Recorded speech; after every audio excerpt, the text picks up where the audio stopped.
In November 1997, in one of the quietest corners of Lower Manhattan, a couple walked home after renting a film for the night. Yet in the span of a single evening, they seemed to vanish inside a building they had called home for years, without a sound. And the question that has lingered ever since is stark in its simplicity. How can two people disappear between one doorway and the next? On weekdays, it carried the clipped rhythm of the financial world, but on evenings and weekends the district emptied so quickly that the old, narrow streets seemed to belong to whoever happened to pass through them. Long shadows clung to the brick walls. The windows of closed offices reflected nothing but darkness, and the few residential buildings still standing in the area took on a quiet, almost forgotten character. One of those buildings was 76 Pearl Street, a 5-story walk-up with a slanted wooden staircase and a row of lofts that looked more like remnants of the old industrial city than a modern place to live. Yet for many artists and long-term renters, it was exactly the kind of space that allowed them to remain in Manhattan during years when housing costs were climbing everywhere else. On the 5th floor lived Camden Sylvia and Michael Sullivan, a pair whose presence in the building was as steady as the creak of the stairs that led up to their loft. Camden, at 36, carried herself with a modest, deliberate energy. She painted, worked part-time in real estate, and preferred an orderly life that gave her room to focus. Friends described her as gentle, methodical, and always half-tuned to the world around her. She liked early mornings, often slipping out for short runs through the empty blocks long before the subways filled with commuters. Michael, 20 years older, was quieter still. Lean, soft-spoken, his voice calm enough that neighbors sometimes waited a moment before realizing he had finished a sentence. He had performed in small theater companies and later worked inside art galleries, handling installations and helping with exhibits. His notebooks, filled with carefully written expenses and sketches, were as much a part of their home as the canvases Camden stacked near the window. Their loft reflected the lives they lived. Simple, tidy, touched by the habits of two people who didn't need much to be content. The high ceilings, the old wooden beams, the plants arranged near the window, the stack of tapes they rented from Park Row. Everything settled into place with an easy familiarity.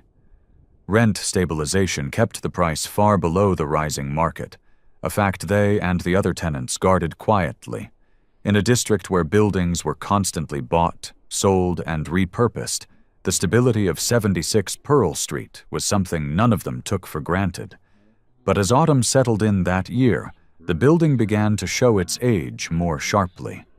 Several nights in late October and early November brought cold air through the windows, and the radiators, which had always been temperamental, seemed to lose their strength. Tenants mentioned the issue to each other in the hall, sometimes with frustration, sometimes with resignation. When they approached the landlord, Robert Rodriguez, the conversations grew strained. He owned the locksmith shop on the ground floor and managed the apartments above it. Some residents considered him distant. Others regarded him with caution, saying quietly that he wanted higher rents but couldn't legally raise them on long-term leases. Whether rumor or reality, the tension was clear enough that by early November, a few tenants discussed withholding rent until the heat was fixed. Camden, who had experience handling contracts and letters, agreed to put their concerns in writing. On the morning of November 7th, she went downstairs and delivered the letter to Rodriguez. The exchange, by all accounts, was brief. She stated that tenants expected repairs and were prepared to pause payments if the issue continued. There were no raised voices, no argument in the hall, nothing that suggested the moment carried more weight than any other building dispute. Yet it would become, in time, one of the last known actions of her day. The rest of November 7th moved with the same quiet rhythm familiar to anyone who lived near them. Camden and Michael followed their routine, leaving the building in the early evening and walking toward Park Row to rent a film for the night. They chose Addicted to Love. The store clerk later remembered them clearly, relaxed, polite, the same couple he had seen many times before. They paid for the tape and stepped back into the cooling evening, turning toward the narrow lanes that led home. A neighbor who happened to be out around that time saw them walking toward Pearl Street, the plastic video bag swinging lightly from Camden's hand, their pace unhurried as they made their way through streets that were nearly empty. The district had already slipped into its weekend stillness. The glow of passing headlights reflected faintly off the windows of vacant office buildings, and the sound of their steps faded quickly once they turned the corner toward their building. They were seen approaching the entrance of 76 Pearl Street, somewhere between 7 and 8 o'clock. Nothing about that sighting was unusual. It was the kind of small, unremarkable moment that happens thousands of times in a city where people come home from errands without giving the act a second thought. No one reported anything out of place. No unusual visitors, no unexpected noise, no sign of distress. And inside the loft, at some point that evening, the lights were on just as they would have been on any Friday night. What happened after that moment was subtle enough that no one noticed it while it was happening. When Camden's mother arrived in Manhattan, the city was settling into the early cold of November. She had called her daughter several times, each one going unanswered. And although Camden was not the type to be constantly attached to her phone, a silence lasting this long felt wrong. She took the train into the city, carrying a small sense of unease that grew steadily stronger as she approached 76 Pearl Street, a building she knew well enough to navigate without guidance. Using the spare key Camden had given her years earlier, she climbed the familiar wooden staircase and let herself into the loft, expecting at least some trace of movement or activity.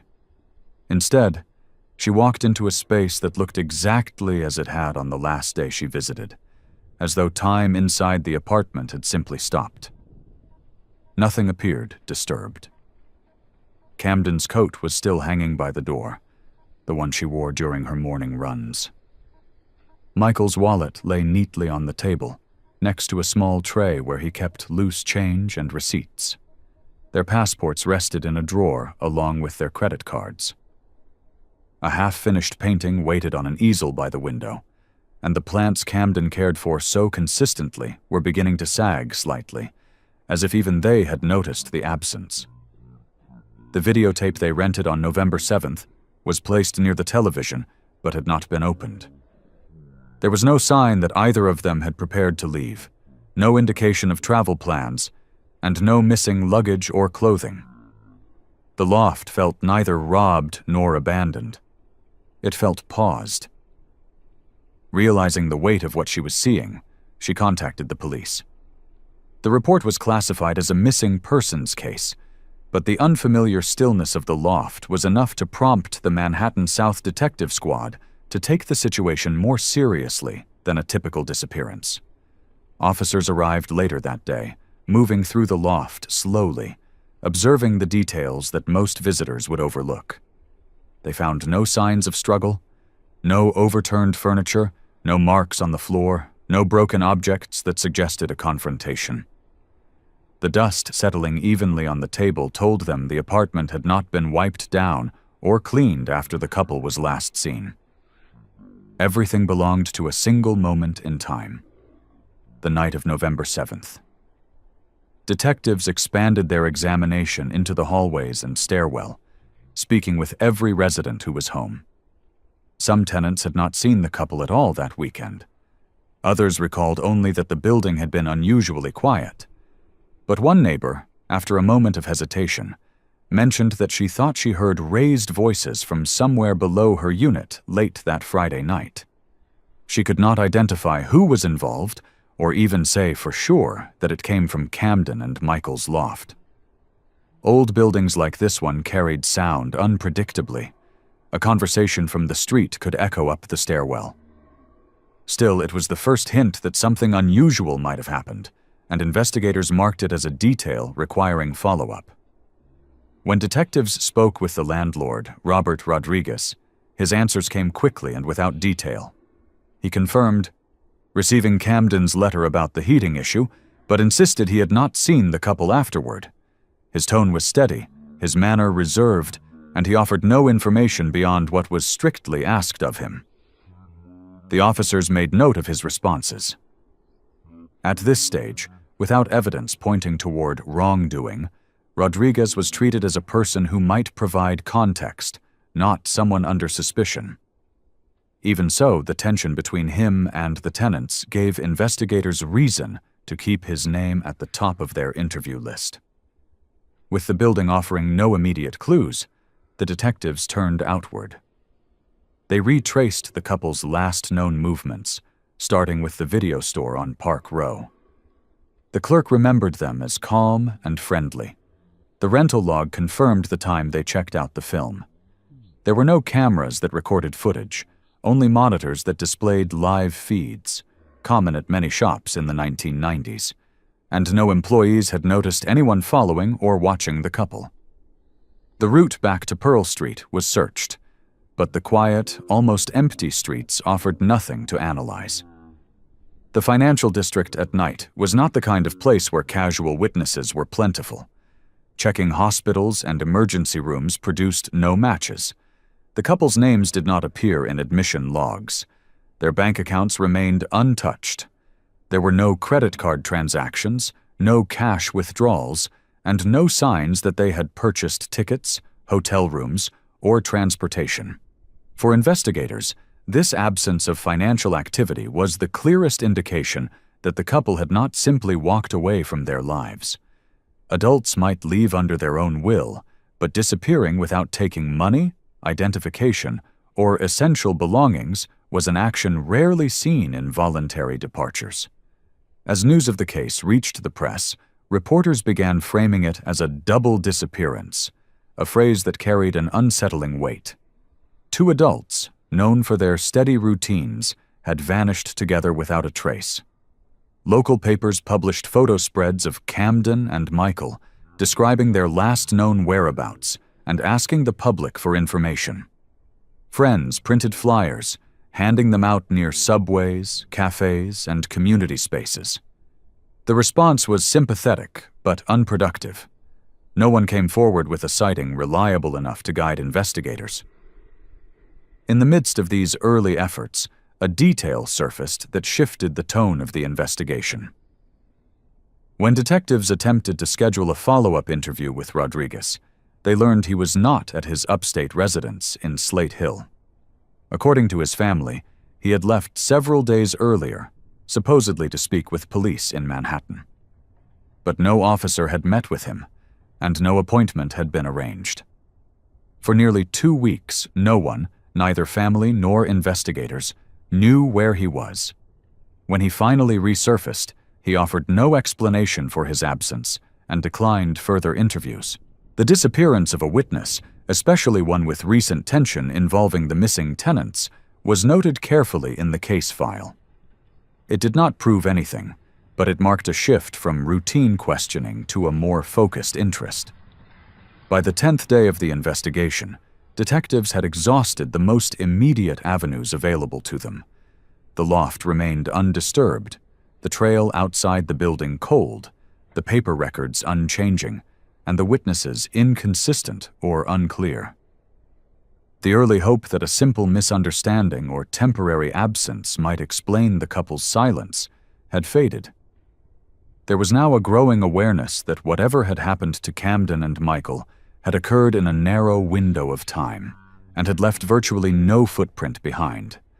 And so the first meaningful question of the case began to take shape, not from what investigators found, but from everything they did not.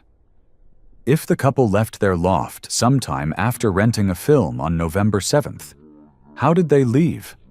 With whom, under what circumstances, and by what means did they vanish without a single trace in one of the world's most watched cities?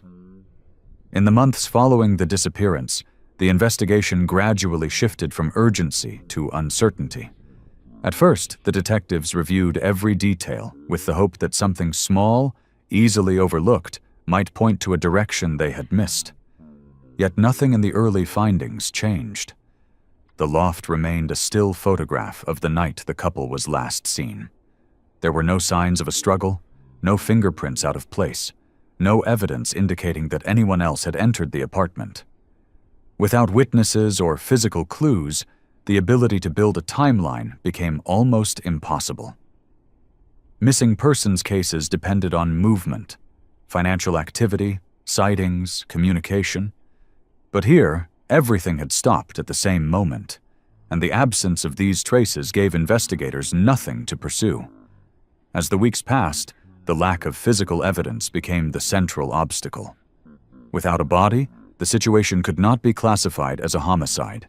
Without a sign of exit or travel, it could not be labeled voluntary. And without clear indicators pointing toward any individual, the police had no legal foundation to request warrants or conduct broader searches. The most immediate complication lay in the matter of the landlord, Robert Rodriguez. Though detectives wanted to examine his upstate property, they were bound by the limits of procedure. Suspicion alone was not enough, and Rodriguez's refusal to grant permission left investigators unable to step beyond the public areas of his land. The case, lacking the necessary anchor points, began shifting into territory that officers quietly acknowledged as difficult, perhaps even unsolvable. Despite this stagnation, small pieces of information occasionally surfaced. One caller claimed to have seen a woman resembling Camden on a subway platform several weeks after the couple vanished. She said the woman looked anxious, moving quickly through the crowd, and seemed to avoid eye contact, as though she was trying not to be recognized. Investigators checked the station cameras, but most footage from that period was overwritten long before the tip was reported. When the caller described the clothing the woman wore, the details did not match anything missing from the loft. The story faded into the growing pile of unverifiable leads. Another man came forward saying he believed he had seen Michael walking near the Brooklyn Bridge at night. He described the figure as thin, wearing a dark coat and standing alone by the railing. For a moment, the possibility stirred attention. Perhaps Michael had gone out on his own that night. But once again, the description did not align with what the couple left behind in their apartment. Michael's coat was still in the loft. No outerwear was missing. The witness could not recall the exact date, and the lighting conditions were poor. When pressed, he admitted he could not be certain the person he saw was Michael at all.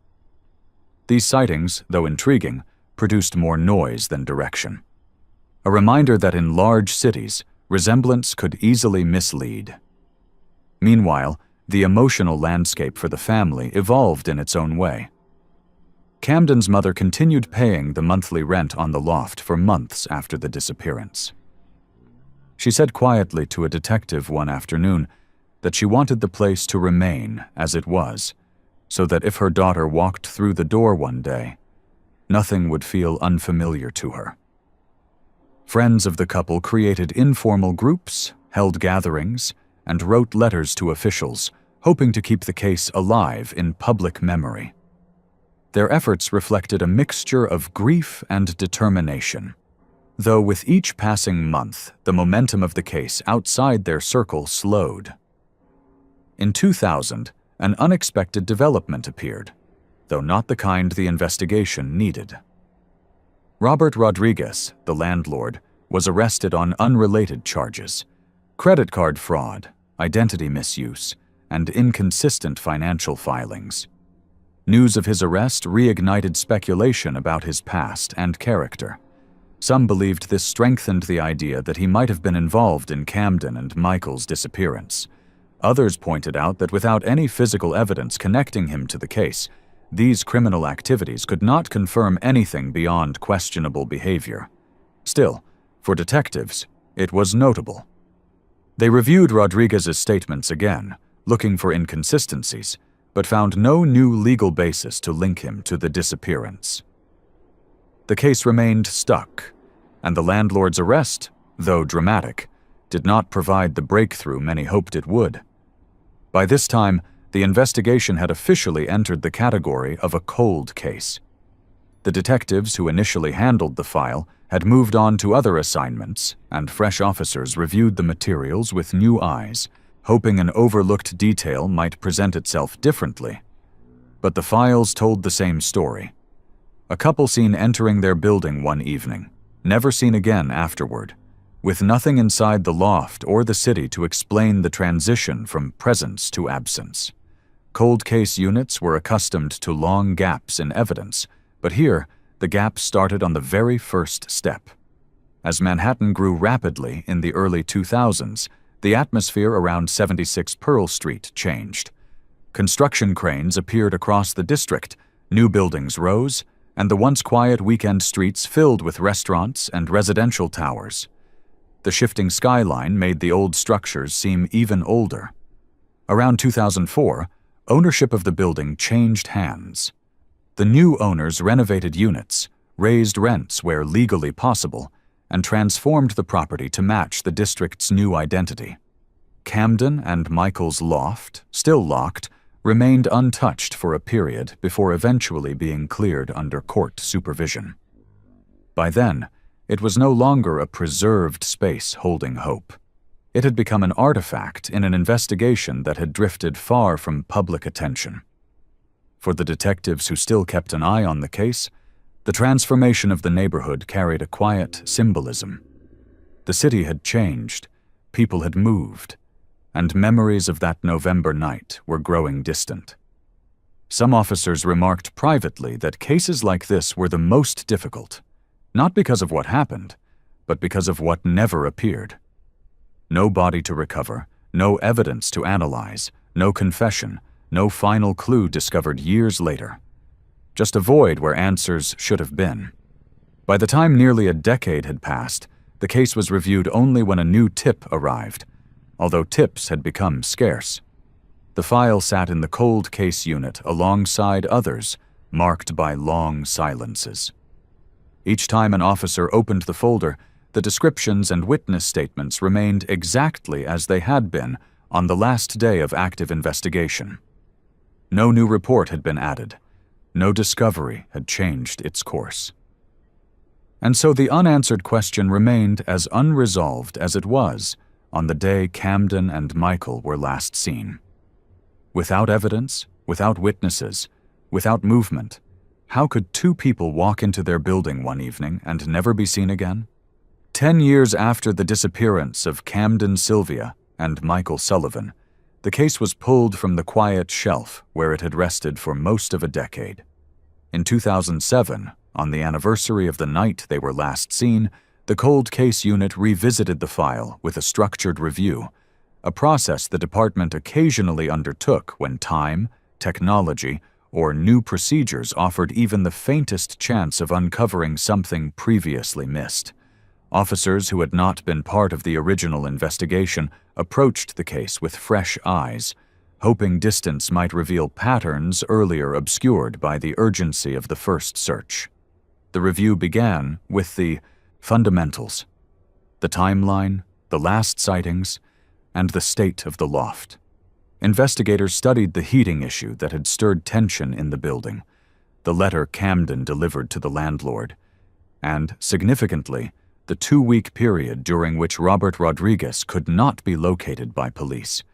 Even without proof of wrongdoing, these elements collectively formed a sequence of coincidences that seemed too close, too compact to ignore. Yet the lack of evidence from the original investigation remained an obstacle. Still, as cold case detectives often do, they returned to the beginning, examining familiar details as though encountering them for the first time. One of the earliest steps was updating their cross-check of unidentified remains. Over the years, bodies found in the Hudson River, the East River, and along the coastlines of Connecticut and New Jersey were logged as John or Jane Does. The unit compared these remains against the couple's physical profiles, dental charts, and any available identifiers. Technology had improved since 1997, forensic databases had expanded, digital scans were more precise, and missing persons networks were better connected. Yet every match performed during the review produced the same result. None of the unidentified bodies belonged to Camden or Michael. The cold case team widened the search statewide, reviewing decades of unclaimed remains and unknown deaths, but no record aligned with the couple's disappearance. As the search for physical remains stalled, the detectives shifted focus toward patterns. Patterns in financial records, phone logs, and movements before the disappearance. They examined bank statements with modern auditing software capable of detecting irregularities that might have been too subtle for investigators in the late 1990s. But what emerged was the opposite of irregularity. The couple's financial behavior before November 7th was routine and consistent. There were no unusual withdrawals, no hidden accounts, no evidence they were planning a departure from the city. Camden and Michael had paid bills on time, maintained modest spending, and showed no signs of impending travel or emotional strain. For investigators, this reinforced what had already been assumed. They had not walked away willingly. In the process of revisiting the couple's background, the cold case team also looked more closely into the history of their building and the landlord who managed it. And here, a detail surfaced that had not been pursued in depth during the original investigation. Records showed that Rodriguez had purchased the building using funds partly derived from an insurance payout on a property that had burned under circumstances that raised questions. The fire had been considered suspicious, though no charges had been filed. At the time, it was simply a footnote in his financial history. But when paired with his disappearance shortly after the couple's vanishing, the pattern drew renewed interest. The detectives pushed further, uncovering another, older case. In 1991, a man named David King, someone who had done business with Rodriguez, had also disappeared under unclear circumstances. The context differed, the timeline was distant, and no formal link was ever made between Rodriguez and that disappearance. Yet the similarity in broad strokes, dispute, disappearance, no resolution, was compelling enough to place a quiet question mark beside the landlord's name. It was a twist that seemed promising, as though a thread had finally been found. But like many twists in cold cases, it arrived without the supporting evidence needed to turn possibility into fact. The behaviors were suspicious, but suspicion alone could not move the investigation forward. The cold case team then revisited the idea that the couple might have been harmed inside the building itself. Several investigators, reviewing the original scene documentation, found it plausible that Camden and Michael had opened the door to someone they knew. There was no sign of forced entry, and the loft showed no struggle. This could mean that whoever approached them that night did not need to conceal their identity. It also supported an alternative theory, that the couple might not have been harmed inside the loft at all. If they had been coaxed or pressured to step outside, even briefly, they might have left without taking their belongings. Buildings like 76 Pearl Street had limited sightlines, dim stairwells, and echoing halls where sound did not always reveal its source. The absence of noise reported by neighbors no longer proved anything. It simply illustrated how unnoticed a brief, controlled interaction could be in such an environment. Detectives ran once again through the couple's communications, searching telephone records, forwarding addresses, and any trace of a digital footprint. Nothing had changed since 1997. The absence remained total. And because the couple had no history of mental illness, no debts, no legal troubles, and no abrupt behavioral shifts in the weeks before their disappearance, the likelihood of voluntary flight remained exceedingly low. By the end of the 2007 review, the cold case team had identified several points of interest: Rodriguez's suspicious insurance history, the unresolved disappearance of his former associate, and the structural possibility that the couple had been led out of their loft without raising alarm. These findings formed a constellation of troubling but circumstantial details. Each hinted at direction, yet none provided the force necessary to move the case forward. For all the time invested in re-examining the file, no undeniable piece of evidence surfaced. Even with improved tools and broader databases, detectives found themselves returning to the same impasse that investigators in 1997 had faced. As the review concluded, a final question remained at the center of the file, written in the margin of a detective's notes. If harm came to them inside the building, why did no one hear a thing? And if it happened outside, how did they get there without being seen by anyone at all? By the time investigators reached the stage where all physical leads had evaporated, the case shifted into a different kind of work, one that relied not on new evidence, but on the disciplined reconstruction of what remained possible. When a disappearance leaves no trace, detectives often find themselves building the picture backward, examining not what happened, but what could realistically occur without drawing attention, without leaving a mark, and without contradicting the behavior of the people who vanished. In this case, every path eventually led back to the same narrow corridor of explanations, each with its own weight and its own limitations. At the center of that narrow space was the tension in the building on the day the couple was last seen. No matter how carefully investigators approached the matter, the conflict between Camden and the landlord formed a conspicuous pivot in the timeline. The letter she delivered, simple on its surface, represented a challenge to someone who controlled not only the lease, but the daily conditions of the entire building. And while the content of the letter was not dramatic, the timing pressed itself into the case like a fixed point, one that could not be ignored simply because it offered no physical evidence. When detectives added to that the knowledge that the landlord had used insurance money from a suspicious fire to purchase the building, and that another man once connected to him had disappeared under murky circumstances earlier in the decade, the landscape around that final interaction grew sharper and less dismissible. The landlord's unexplained 2-week disappearance just when investigators first sought to speak with him remained, even years later, one of the most difficult elements to interpret. Some officers believed he had simply panicked, knowing the tenants had not been found. Others saw the timing as something less innocent. In cold case work, patterns do not prove guilt, but they do signal where the most coherent explanations might lie. And in this case, the alignment of the letter, the disappearance, the prior financial irregularities, and the older missing person connection formed a constellation too tight to overlook. Still, the law requires more than patterns. It requires proof, and proof was the single thing the case never offered. Outside this primary line of suspicion, detectives also tested the idea of a sudden accident, not because the early investigation supported it, but because a case must be examined from every angle before conclusions can be trusted. They rechecked hospital records, transportation logs, and reports of incidents near the couple's usual routes. Nothing indicated that either Camden or Michael had been harmed on the street or transported anywhere under an unknown identity.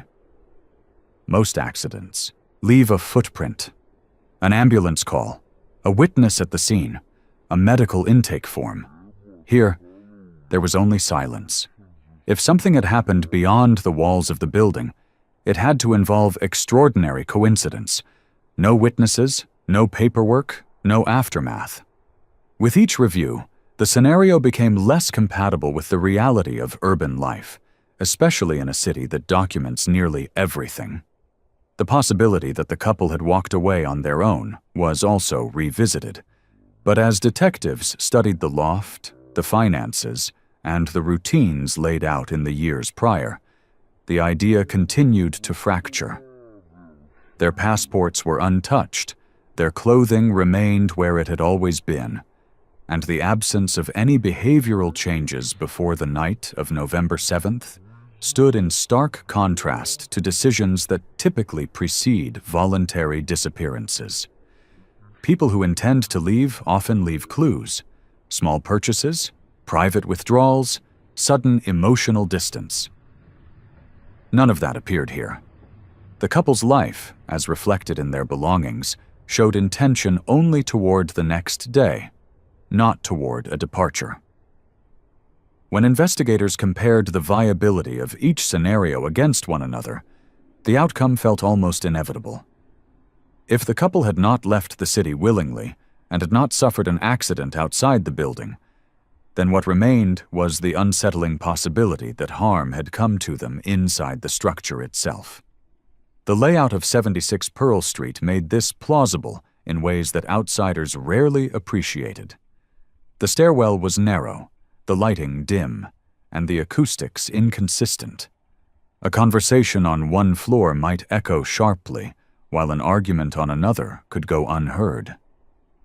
The absence of forced entry suggested that they may have opened the door to someone familiar, or at least to someone they felt obliged to speak with. If the encounter was unexpected, and if it took place quickly and quietly, neighbors could easily have missed it, especially on a cold November night when few people were awake or moving about. The most difficult element for investigators, however, was not building a theory that fit the facts, but confronting the constraints imposed by the law. Suspicion, no matter how justified, could not replace evidence. Without a sign of struggle, without forensic traces, without a witness willing to place someone at the scene, there was no foundation on which to build a search warrant for the landlord's property. And without access to that property, any scenario involving him remained speculation. Reasoned speculation, perhaps, but speculation all the same. The detectives who reviewed the case years later often remarked that they were not lacking in possible explanations. They were lacking in the one piece of physical truth capable of transforming those explanations into something actionable. By the end of this analytical phase, the case carried an uncomfortable clarity. The disappearance most likely unfolded within the building itself, in a window of time short enough to avoid notice, and under circumstances that did not require the couple to resist or attempt escape. The person responsible, if there was one, could have been someone familiar, someone already inside, someone whose presence on the premises would not have been unusual. It was a scenario that answered more questions than it raised, yet could not be proven without corroboration that had never materialized. And that, more than anything else, defined the sharp edge of the investigation. The possibility that the truth had never been far away at all. The person who held the missing pieces may have lived only one floor below them, accessible by a staircase they walked every day, standing within the same walls that sheltered them in the minutes before their lives disappeared from view. But if that was indeed true, the final question endured. The same question that investigators returned to, year after year, without resolution. If the person responsible stood so close, why has nothing ever surfaced to prove it? As the years passed and the investigation remained stalled, the legal dimension of the case took on a weight of its own. In most disappearances, the justice system eventually enters the picture with charges filed, hearings held, and a verdict that anchors the narrative to something solid. Here, none of that ever happened. No suspect was arrested. No prosecutor brought evidence to a courtroom. No jury sat to consider guilt or innocence. In the absence of a body, and without physical proof of a crime, the case never crossed the threshold from inquiry into prosecution. It existed in a suspended state, not quite solved and not formally closed, only recorded, reviewed, and returned to its drawer without movement. New York law, like that of most states, requires a clear evidentiary foundation to accuse someone of involvement in a disappearance. Suspicion alone, no matter how sharply defined, is not enough. The legal system demands a level of certainty that the case simply never provided. Without a trace of the victims, without forensic indication of foul play, and without any item linking a potential suspect to a violent act, there was no mechanism to bring the matter before a court. Even the strongest theories remained theories, insulated from legal action by the absence of proof. Detectives understood this better than anyone. They could reconstruct scenarios, identify likely motives, and outline opportunities. But none of that could substitute for physical evidence capable of withstanding legal scrutiny. The absence of a body created consequences beyond the investigative realm. Without confirmation of death, the families of Camden and Michael fell into the complex space between loss and legal limbo. To settle estates, transfer property, or handle personal finances, a death certificate is required. But declaring a missing person dead without remains is a slow and emotionally difficult process. For years, no such declaration could be made. The families were unable to resolve paperwork, unable to close accounts, and unable to address the practical matters that follow confirmed death. Their grief was compounded by administrative paralysis. Everything remained open: bank accounts, leases, unanswered questions, because the law recognized the couple as missing rather than deceased. The detectives who reviewed the file periodically came to a deeply uncomfortable conclusion. The most plausible explanation was that both individuals had died on the night they were last seen.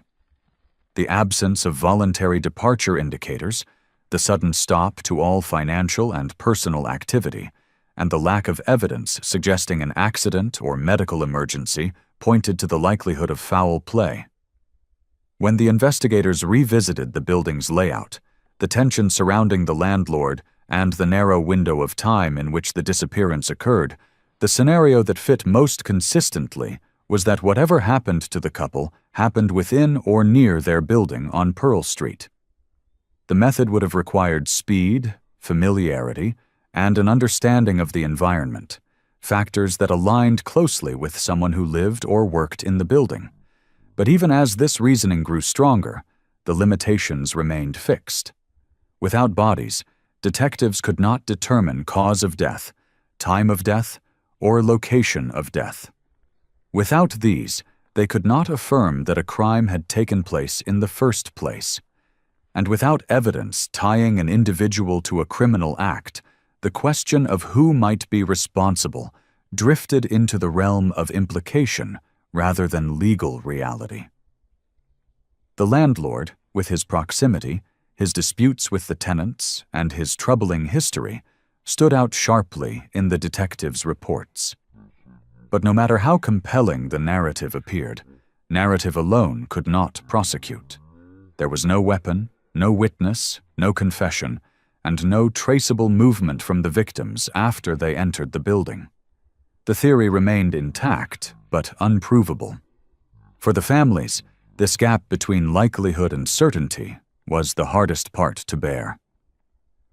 Camden's mother, when interviewed years later, described the experience with a sentence that stayed in the notes of several investigators. "When there is no body, you don't know where to place your grief." She continued to hope, not in defiance of logic, but out of a mother's instinct, that if her daughter had somehow survived and lost her memory, she might be living somewhere unknowingly, unable to return, but still alive. It was a hope built on the faintest edge of possibility, but one that sustained her through years in which the case offered nothing new. Friends expressed similar sentiments. The lack of proof meant the lack of closure. As long as no evidence of death existed, a small part of them could imagine a scenario, however improbable, in which the couple had simply stepped into another life. In time, official paperwork had to catch up with practical needs. The case was eventually documented under the category Missing, Presumed Dead, a designation that acknowledged the overwhelming likelihood of death while admitting the absence of evidence.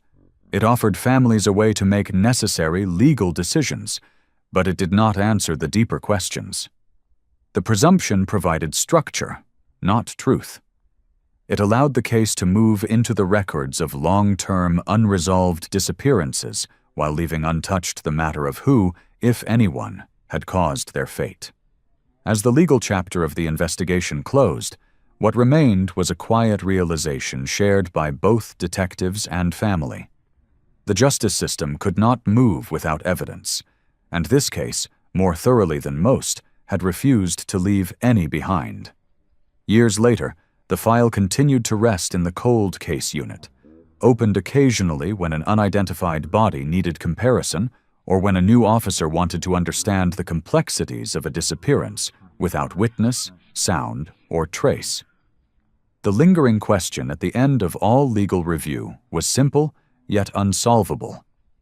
If the truth was most likely inside the building where they lived, why had the law never found a way to reach it? As the investigation faded from active inquiry to an unresolved chapter in the department's archives, life around 76 Pearl Street changed in ways that made the case feel even more distant. The financial district, once known for its empty weekend streets and deserted night hours, slowly transformed into a dense residential hub. New towers rose around the old building, restaurants replaced shuttered storefronts, and the quiet corners where Camden and Michael once walked, filled with people who had never heard their names. The city that had swallowed their last steps was no longer the same city that waited for answers. Through these changes, the families remained anchored to a mystery that had never shifted. For Camden's mother, the passage of time did not soften the absence. It merely rearranged it into a form she learned to live with. She continued, for several years, to visit the neighborhood, walking the nearby blocks in the faint hope that memory, familiarity, or simple intuition might lead her to something she had missed. As the years accumulated, she stopped expecting new information and instead focused on preserving her daughter's place in conversations, interviews, and small gatherings held on the November anniversaries. Her voice stayed measured, never accusatory, and carried an enduring belief that answers, even if delayed, might still exist somewhere. Friends of the couple kept the memory of their routines alive in small, practical ways. Some returned to the streets the pair often walked, not because they expected to find clues, but because retracing those paths allowed them to reflect on a time when the couple's presence was simply another familiar part of the neighborhood. A few individuals arranged informal vigils in the early years, lighting candles outside the building, standing quietly in the cold, and sharing recollections with the hope that keeping their names alive might push the case into someone's conscience. But as Manhattan evolved and faces changed, fewer people recognized the significance of those moments. Detectives who had been part of the early investigation often said that certain cases stayed with them not because of brutality or complexity, but because of what they withheld. This disappearance belonged to that category. The absence of physical evidence made it impossible to resolve, yet the logical clarity of the likely scenario made it equally impossible to forget. Several officers, now retired, described the case as one that never settled, one that returned to mind whenever they passed a building with a narrow stairwell or encountered a file where a final movement was recorded, but no endpoint could be traced. In their view, the mystery remained not in what happened, but in the inability to prove it. As the building at 76 Pearl Street shifted ownership, the loft that had once held the couple's life remained locked for long stretches, untouched except for occasional inspections by property managers or legal representatives. Eventually it was cleared, but the memory of its stillness, the untouched wallet, the passports, the plants waiting by the window, endured in the case notes. To those who had entered the loft during the first days of the search, the apartment became a symbol of the unanswered question at the heart of the disappearance. How could a life so thoroughly rooted simply stop in a single night, leaving every physical detail intact except for the people themselves? The cold case unit continued to monitor unidentified remains and cross-reference new evidence from unrelated investigations. Every so often, a Jane Doe from along the Hudson or a John Doe found in New Jersey would prompt a brief resurgence of attention. Files were reopened, dental records compared, old witness statements reread. Each time, the lead dissolved. The detectives returned the folders to their proper place, marking the comparison as negative and acknowledging again that the case sat in the narrow space between possibility and proof. Legally, nothing changed. No arrest was ever made. No charges were filed. The case remained classified as missing, presumed dead, a designation that helped close certain administrative loops, but did nothing to bring closure to those who knew the couple. The landlord, despite the suspicions that shadowed him, never faced legal consequences related to the disappearance. He passed in and out of the public record through unrelated financial crimes, leaving behind a trail of unanswered questions but nothing admissible in court. For some who followed the case, his unresolved connection to the timeline became part of the story's heaviness, an open door that no one could prove needed. Closing. With time, anniversaries grew quieter. The small gatherings became more intimate, attended by those who had known Camden and Michael personally rather than by members of the public. At these gatherings, stories were shared not about the disappearance, but about who they had been. About Camden standing at the window waiting for the morning light to settle on her canvas. About Michael carefully organizing notes for a gallery exhibition. About the evenings the two of them walked through near-empty streets, discussing nothing louder than their next project. In these conversations, the mystery receded and the memory surfaced, as if holding on to who they were could do more good than dwelling on how they vanished. For others touched by the case, the lesson that endured was a quiet one. It reminded them that justice, even in the most developed cities, sometimes stops short of the truth, that a disappearance can be complete without being understood, and that some answers stay locked behind circumstances, timing, and silence that no detective, no matter how diligent, can break through.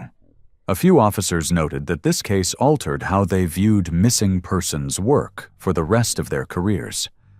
It taught them that the absence of evidence does not always signal the absence of a crime. It also taught them to respect the small details, because in some cases the smallest detail is the only one the victim leaves behind. The family's hope, though tempered by reality, never vanished completely. Camden's mother once said in an interview, "If she is alive somewhere and cannot remember us, then perhaps one day someone will remember her." It was not a plea for miracles, only a belief that memory, in the hands of strangers, can carry more than people expect. And that belief, fragile as it was, allowed her to keep a space open for an ending she might never receive. Today, the case rests in the cold case files, revisited only when new data systems flag a potential match or when an officer, curious about the city's unsolved mysteries, pulls it from the drawer. Nothing has changed. And yet the story continues to live quietly through the people who refuse to let it disappear as completely as the couple themselves. In the shadow of a city that never stops moving, the question remains suspended. If the truth was always close, why has it never emerged? If this investigation held your attention, please subscribe, like, and share your thoughts in the comments. And tell me, where are you watching from? Your city or country helps us see how far these unresolved mysteries travel.